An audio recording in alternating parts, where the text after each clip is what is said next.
जितनी भी हमारी मुख्य सेविकाएं हैं, बहनें हैं जो भविष्य में मुख्य सेविका बनेंगी, उनको नमस्कार है। और आज 4 दिसंबर को आयोग में क्या क्या हुआ, इसकी जानकारी मैं आपको अपने वीडियो के माध्यम से दूंगी। और सुबह से लेकर के आखिर तक जो भी घटनाक्रम रहा उसकी जानकारी आप वीडियो में देखिए। तो ये मेरा सुबह का वीडियो है, जब मैं घर से निकली थी जाने के लिए, तब आसमान साफ था और सूर्य चमक रहा था। लेकिन कुछ ही क्षणों के बाद जो है मौसम अचानक से परिवर्तित हो गया और बारिश होने लगी। ये आयोग में पहुंचते पहुंचते आप देख लीजिए कि यहाँ पर कोई नहीं पहुंचा था। सबसे पहले मैं पहुंच गई थी और पूरा खाली पड़ा है और बारिश हो रही है आपके लिए नहीं हो थोड़ी रही। थोड़ी सी। आप लोग घर से तो निकलिए, अभी तेज बारिश नहीं हो रही है, लेकिन तो उसके बाहर आ बाद तेज जाइए। बारिश होने लगेगी। और ये है 10:15 का वीडियो, जब सचिव सर एंट्री ले रहे हैं। आप देखिए कि सचिव सर अंदर आ गए हैं और अब हमें बात करने का मौका दिया जा रहा है। बात करने के बाद ये वीडियो मेरा है। बात हुई है, साथ में हमारे एक और मुख्य सेविका थी, भाभी जो होने वाली हैं। हम दोनों लोग मिलके, क्योंकि 2 ही लोगों को अलाउ कर रहे हैं, यहाँ पे टीवी चल रही है लेखपाल की, तो सिर्फ 2 ही लोगों को अलाउ किया है कि आप बात करिए। तो सचिव सर से विधिवत बात हुई है और उन्होंने सकारात्मक उत्तर ये दिया है कि जनवरी-फरवरी तक अबाउट एनी कंडीशन आपकी भर्ती करा दी जाएगी, मतलब पूरा वो कंप्लीट ही करा देंगे। तो इसके लिए जाहिर सी बात है, जब वो पूरा कंप्लीट करने के लिए बोल रहे हैं तो जल्द से जल्द आपकी मतलब आंसर की आ जाएगी ग्राउंड पे। उन्होंने ये भी बोला है कि जो मुख्य सेविका की जो आंसर की थी उसमें 91 क्वेश्चनों पर लोगों ने आपत्तियां दर्ज कर दी। 91 क्वेश्चन पे आपत्ति दर्ज कर दी, जिसके लिए उनको ज़्यादा प्रॉब्लम हो रही है। वो पूरी टीम बिठा करके इसको जो है अपना सही करवाएंगे, क्योंकि वो नहीं चाहते हैं कि लेखपाल की भर्ती के वजह से, जैसे लेखपाल में 1 नंबर को लेकर के लोग कोर्ट चले गए, तो इस तरह से कोई कोर्ट कचहरी ना पहुंचने पाए। इसीलिए वो बहुत ही अच्छे से एनालिसिस करके ही जो भी नंबर बढ़ाने घटाने वो सब करेंगे। लेकिन उन्होंने ये आश्वासन बिल्कुल दिया है कि वो जनवरी-फरवरी तक इस पर बहुत अच्छे से अपना काम करके ले आएंगे, अगर कोई और अड़चन नहीं आती है तो। बाकी सचिव सर के द्वारा ये जो संबंधित बातचीत हुई है, आप लोगों ने सुन ही ली है और भी चैनलों पे पढ़ ही गई है।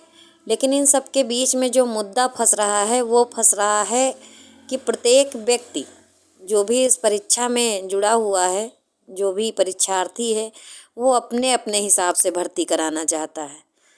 सबसे ज़्यादा हंसने वाली बात तो ये हो गई है कि 100 नंबर के पेपर में 91 नंबर पर आपत्ति दर्ज करा दी गई है। सोचने वाली बात यह है कि क्या मतलब आयोग को क्या समझ रखा है आप लोगों ने। 91 प्रश्न पर आपत्ति, या तो फिर आयोग को कुछ ज्ञान नहीं है, या तो आप ही लोग बिल्कुल अज्ञानी हैं।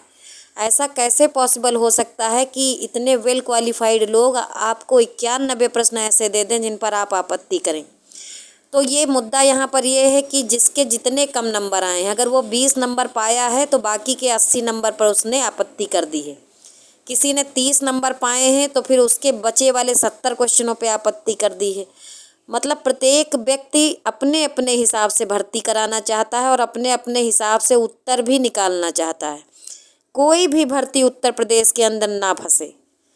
फंसाने वाले वही अभ्यर्थी हैं जो साल भर पढ़ाई नहीं करते हैं, सिर्फ इधर उधर राजनीति किया करते हैं, और जब रिजल्ट आ जाता है और उनके नंबर कम होते हैं तो वो अपने हिसाब से भर्ती कराना चाहते हैं, जो पॉसिबल नहीं है। और इस भर्ती में भी कुछ ऐसे ज्ञानी लोग हैं जो अपने हिसाब से भर्ती कराना चाहते हैं। तभी तो 91 क्वेश्चनों पे, मतलब 100 नंबर के पेपर में 91 प्रश्नों पर आपत्ति पड़ गई। मतलब ये है कि भर्ती आयोग ने निकाली है, आयोग ने पेपर बनाया है, लेकिन आंसर वो आपसे पूछ कर बताए कि हाँ बिटिया आप बता दीजिए कि इस पे आप कौन सा आंसर लगाने वाली हैं, तो हम वही इसका उत्तर बना दें। तो ऐसा तो संभव है नहीं। जहाँ तक मुझे मालूम है, मैंने 1 साल इस भर्ती के लिए पढ़ाई करी है पूरा जम करके। और भी लड़कियां हैं जो बहुत मेहनत की हैं, और जितनी पढ़ने वाली लड़कियां हैं जिनके अच्छे नंबर आए हैं। मैं ये नहीं कहती हूँ कि मुझे बड़ा ज्ञान है, मगर मैंने भी देखा है, आयोग का दोनों पेपर देखा है। दोनों ही पेपर में सिर्फ 2-2 प्रश्न ही ऐसे थे जिन पर आपत्ति की जा सकती थी कुछ हद तक, अन्यथा की स्थिति में कोई भी ऐसा प्रश्न नहीं है जो आपत्ति लायक हो। लेकिन अब 91 प्रश्नों पर आपत्ति हो जाएगी तो आयोग भी डर रहा है ना, क्योंकि लेखपाल वाली परीक्षा में एक ही नंबर के लिए, यानी एक नंबर से अगर किसी का फंस रहा था, जो मेरिट से बाहर हो रहा था, तो वो कोर्ट चला गया। तो अब आयोग को भी ये डर लगा है कि अगर ऐसा ही इस भर्ती में हुआ तो ये भर्ती भी कोर्ट जा सकती है। इसी डर में वो जो है आपकी जो रिवाइज्ड आंसर की है वो बहुत सोच समझ के निकालेगा, जिससे आप लोग कोर्ट ना पहुंच पाएँ। दूसरी बात, जो लड़कियां आहर्ता को लेकर के परेशान हैं, तो जब तक आपका फाइनल रिजल्ट नहीं आएगा तब तक आप आहर्ता को लेकर के अगर बहुत ज़्यादा परेशान हैं तो ये बिल्कुल गलत है। पहले आप रिवाइज्ड आंसर की आ जाने दीजिए और उसमें आप अपने नंबर चेक कर लीजिए। अगर आपको लगता है कि आपका सिलेक्शन हो जाएगा तो ही आहर्ता का मुद्दा आता है, उसके पहले नहीं आता है। और उसके बाद जो आयोग है वो इतना ही निकम्मा नहीं है जो 91 पूरे प्रश्न गलत बना के दे देगा या कोई आहर्ता गलत डिसाइड कर लेगा। कला वर्ग मतलब कला वर्ग, समझ रही हैं ना आप। और रही बात 2 साल सब्जेक्ट की, तो वो रिजल्ट आने पर ही डिसाइड किया जाएगा। नियोक्ता को पूरा अधिकार होता है कि वो कार्य के अकॉर्डिंग, यानी कि जो भी जिस कार्य के लिए वो भर्ती करा रहा है उसके हिसाब से वो आहर्ता को डिसाइड कर देता है। तो जो भी बुद्धिजीवी लोग हैं इस पे कि हम कोर्ट चले जाएंगे, हम कचहरी चले जाएंगे, तो अबाउट एनी कंडीशन जो आयोग का फैसला होगा वही कोर्ट भी मानेगी।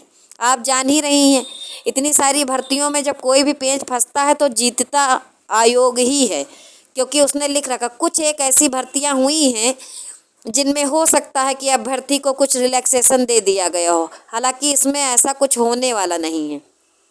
तो फालतू का दिमाग ना लगाया जाए और सिर्फ इस पर फोकस किया जाए कि भर्ती जल्द से जल्द हो और वो तभी संभव है जब आपका रिजल्ट आए।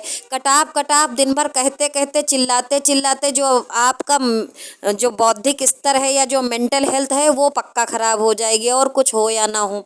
तो जब तक फाइनल रिजल्ट आयोग के द्वारा जारी ना किया जाए, कृपया करके आप लोग कटाप करना बंद कर दीजिए। जितने भी बच्चे 34,000 इसमें जो है शामिल हुए हैं सब पास हैं, लेकिन कब?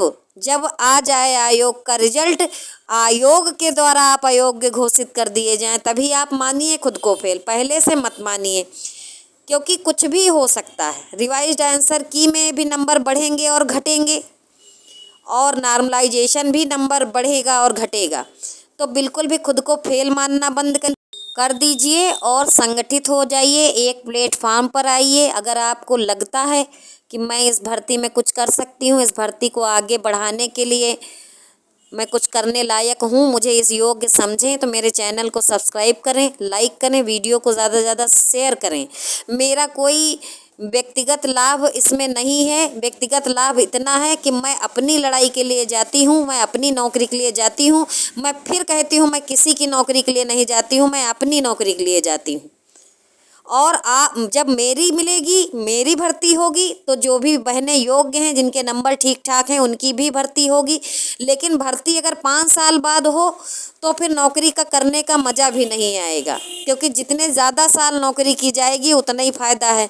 आप लोग अगर चाहती हैं कि नौकरी समय से हो जाए, बुढ़ापे में आपको नौकरी ना मिले, तो कृपया करके संगठित हो जाइए, मेरा सहयोग करिए। मैं आपसे कोई रुपये पैसे नहीं मांग रही हूँ, ना ही आपसे कह रही हूँ कि आप बहुत दूर बैठी हैं तो आ जाइए। लड़ाई हम यहीं पर लड़ लेंगे, लेकिन जो आपसे बन पड़ता है सहयोग, मतलब ये है कि अगर ट्विटर कैंपेन चलाया जाता है या पत्र व्यवहार करने के लिए कहा जाता है या आप आसपास की हैं आयोग आने के लिए कहा जाता है, तो आप आइए। और सबसे बड़ा सहयोग आप ये है कि मेरे चैनल से और लोगों को जोड़िए और स्वयं भी जुड़ जाइए।